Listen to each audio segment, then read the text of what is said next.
Today's discussion is going to be a dive into what it means to operate a small business with the base knowledge of accounting principles. Running a small business on its own is already no easy feat. You're constantly juggling countless responsibilities, from getting things off the ground to making sure you're complying with the applicable laws and regulations. You don't want to break any rules. There are tons of hats to be worn, but what happens when one of those hats is the financial accounting for your business? For many entrepreneurs, having a background in accounting can be the difference between success and failure. Not only does an accounting background provide a strong foundation for financial decision making, but it also helps strengthen the entrepreneur's ability to budget, forecast, compile financial statements, and assess key organizational risks with an added level of confidence.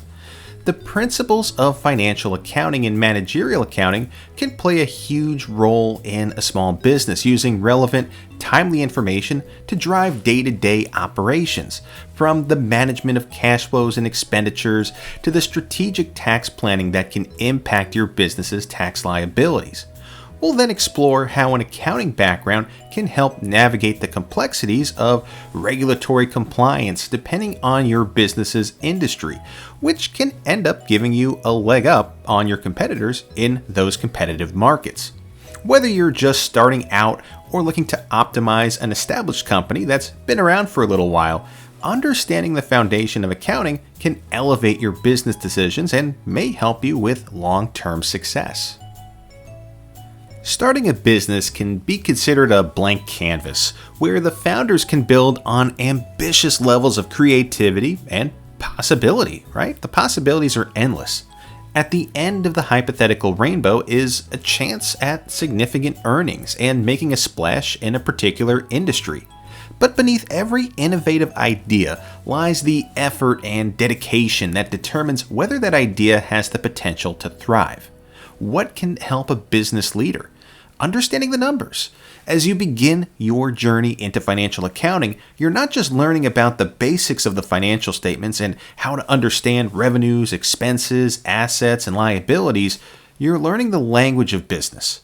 Accounting fundamentals will help provide startup founders the clarity and control needed to make smarter decisions, communicate relevant information with investors, and build a successful venture from the ground up. The U.S. Small Business Administration has a guide to go over what potentially may be included in your company's startup costs. Common expenses include one-time startup costs and ongoing operational costs. One-time costs may include expenses like the legal fees and application fees to register your business, the purchase of machinery and equipment to get your business off the ground and moving, fees related to securing licenses and permits, and internet presence, such as the building of your websites. Ongoing costs often cover recurring expenses like rent, utilities, employee salaries, insurance, marketing, and the periodic purchasing of inventory. Accurately estimating these expenses will help entrepreneurs determine how much capital they need to raise and when they might break even. What does a business owner need when they're starting up a business? Let's go through the key areas of consideration. First things first, what's the type of business that you plan on starting? Is it a service company? Is it a merchandising company? Is it a manufacturing company? Depending on the type of business you plan on starting, it's going to impact the structure of expenses and the investments you're going to have to deal with. An entrepreneur with an accounting background will understand the financial implications of each business type, while someone without an accounting background may find themselves trying to leap over quite a few hurdles while struggling to deal with the financial implications of their decisions. The second thing an entrepreneur will need to consider is the equity structure of their business. Would you, as the entrepreneur, prefer to be the sole owner? Would you rather set up a partnership where you share ownership with a few of your closest business partners?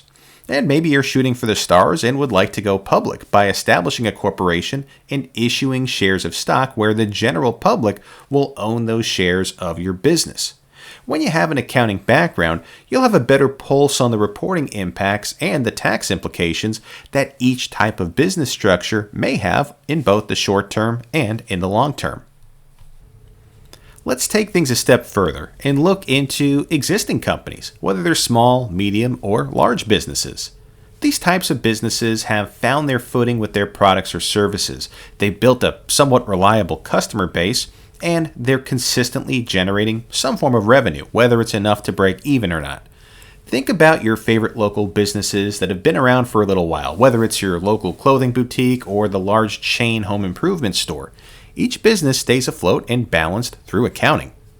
These businesses, while appearing to be stable from the outside looking in, constantly need to navigate various financial complexities, from managing their cash flows and keeping a strong pulse on daily expenses to understanding impacts on profitability and making informed investment decisions in their future. This continued success of these businesses hinge on a strong understanding of accounting to assist with oversight and that necessary strategic planning.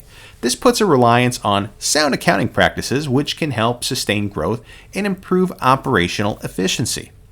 Someone with accounting knowledge understands the financial health of an organization and can help identify ways for the business to improve its operations. Accountants may recommend more efficient ways to collect revenues, maybe keep better track of when invoices are due, and maybe find innovative ways to lower those periodic expenses that occur from month to month. Through the know-how and experience of employees with an accounting background, the health of a business can substantially improve. There are quite a few examples of executive roles that are adjacent to accounting and are reserved for those with an accounting or a finance background, including a huge chunk of CEOs who have an accounting degree. We can get into that another time, but let's focus on the executive most closely related to the accounting skill set. The most common example includes the CFO, otherwise known as the Chief Financial Officer. Now, the Chief Financial Officer is a commonly found executive role within that executive suite of a company, serving as the highest-ranking member overseeing anything related to the company's finances. The CFO's responsibilities extend far beyond simply managing the accounting details and the financial statements. The CFO is a strategic partner to the Chief Executive Officer and the other leaders of the organization, enhancing the company's financial health and guiding the future direction through monetary policy to achieve both short-term and long-term goals, depending on which direction the company's trying to go. The CFO's roles include oversight of financial operations, such as budgeting, forecasting, and financial reporting. Other roles the CFO holds includes ensuring the financial records are accurately maintained and presented, and that the company is meeting its compliance obligations with the applicable regulatory standards. Different industries like the medical profession or the banking industry have their own regulators that keep the standards that the companies need to comply with. The CFO helps navigate those regulations to keep the company within those boundaries set by the regulators. CFOs are also critical in directing the management of cash flows, identifying the timing on when to spend the company's cash and when to expect the revenue inflows so it knows it can stay afloat and meet its obligations. CFOs will spend time assessing financial risks, whether it's industry specific or tied to the specific challenges of the organization itself. Finally, CFOs play a key role in making informed investment decisions and capital allocation decisions. Most companies, small or large, have a pool of cash called capital that they're willing to invest in other businesses or in key assets like equipment or buildings.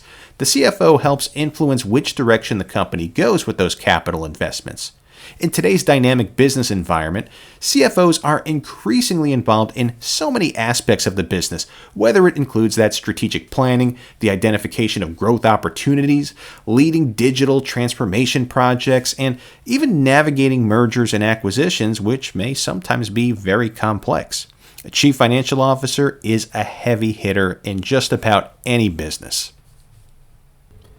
Now let's look into how businesses keep the lights on and make money, and what an accounting background can do to help recognize those trends and patterns. The operations of a business, regardless of size, is derived from two main things: revenues and expenses. When I talk about the term revenue, you should think of it as all the money a business brings in from selling its products or service, whether that's by cash or purchased on credit. If you own a small art studio, the cash you get from selling paintings and sculptures would be considered your business's revenue. If your business provides landscaping services to customers, the cash that customers pay you for lawn maintenance and installing plants would be considered part of your revenue.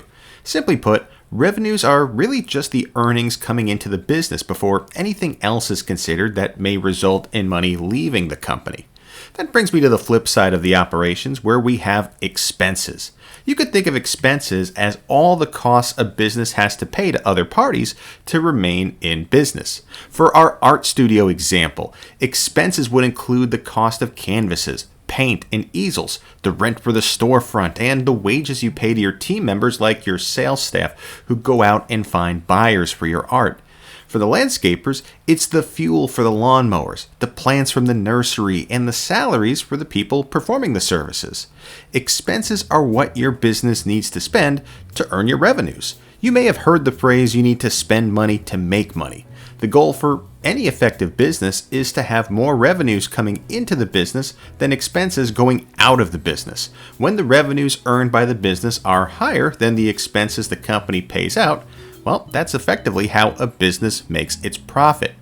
As we come full circle to the savvy business person with a background in accounting, the knowledge base can help a leader of a business get a better pulse on how to effectively manage those revenues based on the type of organization along with the profitability goals set. Accountants have a clear advantage with maximizing strategy to effectively handle revenues and the respective cash flows while identifying the best possible timing for payments of expenses. We'll talk more about cash flows in a future discussion, but it's yet another crucial part to running a business. All right, on to my favorite part. If you're in a classroom setting, now is a good time to get a discussion going on what we've covered so far in this video. Now, the first question, can you think of a startup that you have personal knowledge of? Maybe it's a friend's startup business or a family member's newly established company. If you don't know of one, come up with a hypothetical startup such as a company you'd possibly want to start someday. Okay, second question. What is the business structure of that particular startup? To clarify, you'll want to describe what the business produces, such as maybe a particular product or service. Now, the third question is, what do you think the most common expense would be for that particular startup company as part of its day-to-day operations? Now, the fourth and final question is, how would an accounting background help you with leading or managing that startup company more effectively? And now's a good time to pause the video to go through these discussion questions together. Now, hopefully some great ideas and thoughts come about from thinking on these particular discussion topics. As always, I appreciate you joining me for this discussion about running a business with an accounting background. I'd certainly appreciate your support, so please give the video a like or comment, and be sure to subscribe if you haven't already. I'll catch you in the next video.